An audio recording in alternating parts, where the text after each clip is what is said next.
to next speaker. You'll all know very well Rakesh, Popat, consultant haematologist at University College London Hospital, leading the clinical trials programme at UCLH, but also on a national level leading the UK strategy as the chair of the UKMRA Research Alliance, as well as the representing the research strategy on the UKMRA Society Executive. He's also on the young board of the ERA. I'm not sure, given that we're the same age, that you qualify for that anymore. I don't quite know. I'm younger than you think. and obviously led on a huge number of trials, and so ideally placed to really give us his perspective on how he sees things evolving in the next 25 years. And also just to thank Rakesh for coming today, because I know you've been on your sick bed, so hopefully yeah. So I'm hoping I'll only be able to hold my voice for the next 10 minutes. I've got my glass of water to help me out. Thank you for that kind introduction. So you've had a couple of very techie talks. I'm going to change gear and talk a bit more philosophically. I think that's just me as opposed to the previous speakers. So bear with me as I take you through this. So let's start with a bit of philosophy. This is a book that I decided to reread about 2-3 weeks ago. You must have all come across this. If you haven't, you've been living under a rock somewhere. But 1984 was essentially a book that was written in 1949, and looking at what a dystopian type of society might look like, and the famous Big Brother is watching you. So, but the point was that he was writing in 1949 about what might be happening in 1984. And so when I'm writing this talk, I'm also thinking about, where are we going to go in 2050? Because that's really what we're blue sky thinking about. So the question is, did George get it right? Well, actually, this is kind of what's happening at the moment.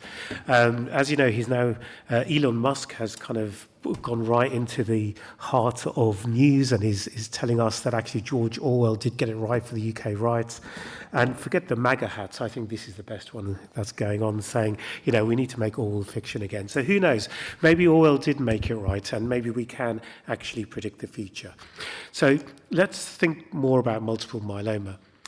When you go to talks about multiple myeloma, people often show this slide, and it kind of talks about the improvement in overall survival, which maps out with the brand new treatments that are coming along. And you'll all be familiar that we're all excited about these immunotherapies there. But the thing is, what you'll notice about this kind of axis here is that it doesn't hit 100%. And, that's kind of where we want to be going. We need to push the survival out to 100%. And when we're thinking about the next 25 years, that's really what we need to think about. So how are we going to do that? Well, actually, there is a heap of drugs under evaluation. And this is just taken from a nice little review. We have next generation immune therapies, we have cell mods, we have degradons, and we have small molecule inhibitors and all sorts of business coming through.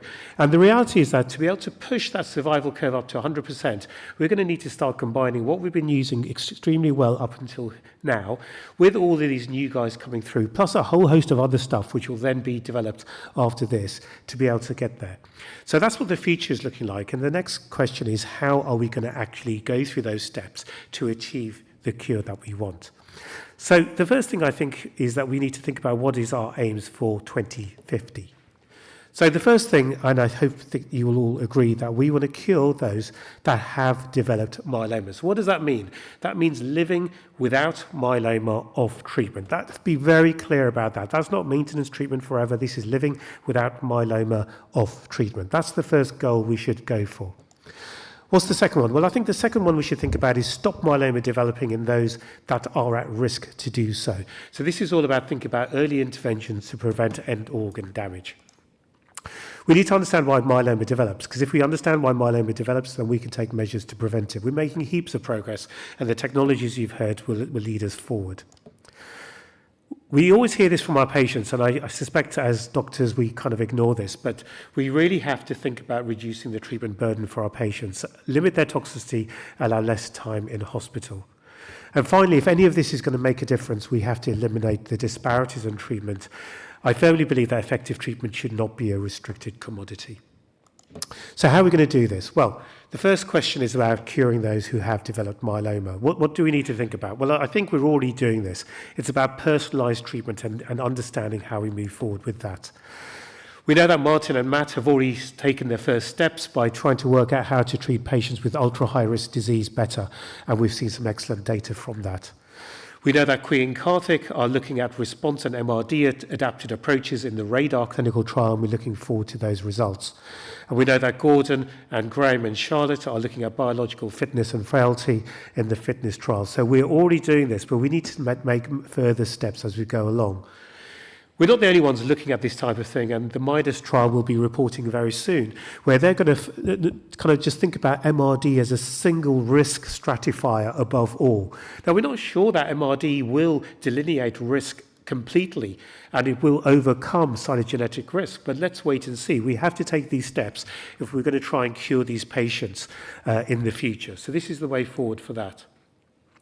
We know that immunotherapies are extremely effective, but we're not using them very well at the moment. So it's about moving them earlier to the front line and using them appropriately in sequential forms.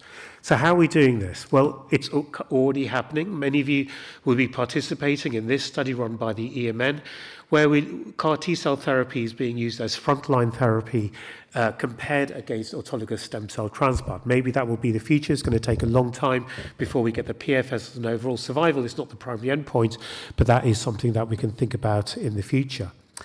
But actually, CAR T-cell therapy may not be suitable for everyone else, and we know that the bispecific T-cell engagers are extremely effective. And we'll be hearing at ASH the first results of the 4-drug combination of TEC DRD, for example, for newly diagnosed patients, moving into a 5-drug combination with TEC DRVD. So I think this is going to be the future, is combining these immune therapies with the standard of care to elicit those very deep and durable responses. But again, is this the way forward? Okay, the US group are looking at a different approach where this time we're giving BCMA CAR T cells and consolidating with the GPRC5D bispecific T cell engager. So this is what I'm talking about. It's about earlier use and sequential use of novel immunotherapies with ongoing treatment and then stopping treatment to allow deep MRD responses and potential cure for these patients. This is kind of where we need to try and get to in the future and wait and see for these results. So how about these people who don't have myeloma but are at risk of developing that? Currently, we call them smoldering myeloma, and this is a hotbed of controversy and debate. Currently, this is where we're at, and this is probably the algorithm that most of us will follow, which is generally most patients with smoldering myeloma will undergo monitoring. There'll be a proportion of people who may receive intervention, and that will be predominantly through a clinical trial. And if you work in certain parts of the US, you may even wish to treat some patients with high-risk smoldering myeloma. Now, of course, that is extremely controversial, but the question is trying to stop people who may develop multiple myeloma. And I need to hand it to Dean Smith, who against all the odds is developing and bringing forward the first UK interventional study for multiple myeloma using isatuximab and iberdomide, and that will be opening next year, and I would encourage you to enroll patients into that. But is this the best way forward? Is this really going to stop patients? And in 25 years, will we look back and say, right, we want to give iberdomide and isatuximab to all patients? Well, I think it's the first step. It may not be the ultimate goal, but I think it's the first step. Let's see what's going on across the pond, because they're always a little bit further forward. Last year at ASH, we saw the initial results of a bispecific BCMA T-cell engager targeting patients with smoldering myeloma. Now, many of us weren't sure about this when it came along, and I think the sentiments from Aaron Goodman reflected probably more than 50% of the population when this was presented. Now, again, we have to think about actually, will time move along, and will we actually think that bispecific antibodies are suitable for patients with smoldering myeloma? Is this an appropriate population to receive treatment? Because if you do and control the disease, will you be able to prevent them from developing myeloma? So if you find this difficult, wait and see what we're going to hear about at ASH this year, because we're going to be seeing the results of CAR T-cell therapy for patients with high-risk smoldering myeloma. Now, again, some of you may be shaking your head and saying, oh my God, where is this going? But again, think ahead, think 25 years, blue sky thinking. Perhaps in 25 years, we'll look back and think, well, actually, maybe we don't want to be giving CAR T-cell therapy to people with smoldering myeloma, but maybe a bispecific T-cell engager isn't too bad. And actually, if these two guys can make friends, then hopefully the myeloma community can make friends about smoldering myeloma. Okay, so how about reducing the treatment burden for patients? Well, it's all about limiting toxicity and allowing them less time in hospital. And a number of us have been contributing to the PROMISE trial, where we're going to try and improve the Bela-VD combination by giving belantamab less frequently, getting rid of ocular exams, keeping patients out of hospital, reducing toxicity. Again, it's a baby step moving forward. In 25 years, we need to be way more ambitious about this. So what do we need to think about? Well, we know that the immunotherapies are going to be the big changes for myeloma. We need to make sure that patients are not in hospital when receiving immunotherapies. We need to prevent them from getting these late onset neurotoxicities, Parkinsonism, cranial nerve palsies, whatever they are. They need to go away. We need better immunotherapies. We need to reduce the risk of second cancers. There's no point giving a cure to a patient and then them develop myelodysplasia or leukemia 5 to 10 years down the line. That needs to go away. And importantly, for the older patients, we need proper integrated care pathways for them. I kind of feel like an orthopedic surgeon when treating an old patient. I get their myeloma into a pristine condition, but I don't help their heart and kidneys or their lungs. So we need better integrated care pathways for the older patients if we're going to achieve that. And then this is kind of taken from the hashtag down with Dex. We know that Dex is terrible. Why do we keep on using it in our treatment regimens? Hopefully in 25 years' time, there will be no need for further dexamethasone. Finally, I want to just focus on limiting disparities in treatment, because there's no point doing all of this if our patients will not be receiving this treatment. We do have resource restrictions, and whilst I'm talking about giving CAR T cells followed by bispecific T cell engagers, we know that at the moment NICE has not approved a licensed CAR T cell product for us to use, and we do not know when we will get access to that. But this is where we need to move forward. We have the facilities and ability to be able to manufacture our own CAR T cells. Lydia Lee, my colleague at UCL, has already demonstrated that, and we are very well poised to do this. The Spanish group are already giving CAR T cell therapy on a compassionate basis across the board in the country, and many other countries are falling forward. If we do not move forward and seize this opportunity, the UK will fall behind severely in terms of CAR T cell due to the lack of academic manufacture. And this is one way of getting over the disparities in not being able to deliver these highly effective drugs to our patients.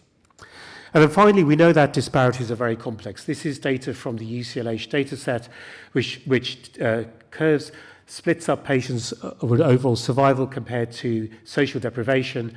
We know that patients with the lowest social deprivation, so these are the patients who are poor and socially deprived, have the worst overall survival. Now, this is clearly a very complex scenario, and there's a number of factors at play. But we need to make sure that these people in the lowest social demographic are able to access these highly effective, highly expensive treatments and do very well from that. So I'd like to sum up with this.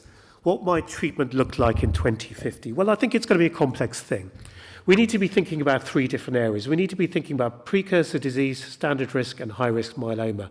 But of course, in 2050, we may actually think about lots of different ways. There'll be low risk, intermediate risk, high risk, ultra high risks. So this is a continuum. But for precursor disease, we need accurate identification and risk stratification. That is vital. We need fixed duration immunotherapies to eliminate and suppress the myeloma clone. For standard risk myeloma, we need to integrate immunotherapies with conventional treatments. It has to be fixed duration. Patients need to stop treatment. We should be able to get rid of autologous stem cell transplant, and we need frailty-adjusted treatments in an integrated rehabilitation program. For high-risk patients, because they will always exist as time goes on, again, we need integrated immunotherapies with fixed duration possible as far as possible, but with close MRD monitoring, with early intervention, with MRD resurgence. Autologous stem cell transplant will probably still have a role, and the frail patients will need to have some sort of tailored immunotherapy with supportive care to be able to deliver a functional cure for them. Overall, we need a low toxicity, high efficacy treatment, limited hospital attendance, and widespread availability to our patients. So this is from a film called Blade Runner, which many of you may have seen, about flying cars. We thought that might be available now, but of course that hasn't happened. But I'm pleased to say that the robo-taxi is already here, and I'm waiting to get in one when it comes along. But until that happens, I want to encourage you all to continue participating in clinical trials, because it's by participating in research that we can move the needle forward. And these are the guys who work in the UK Myeloma Research Alliance and will be responsible for taking the UK forward. Thanks so much for listening.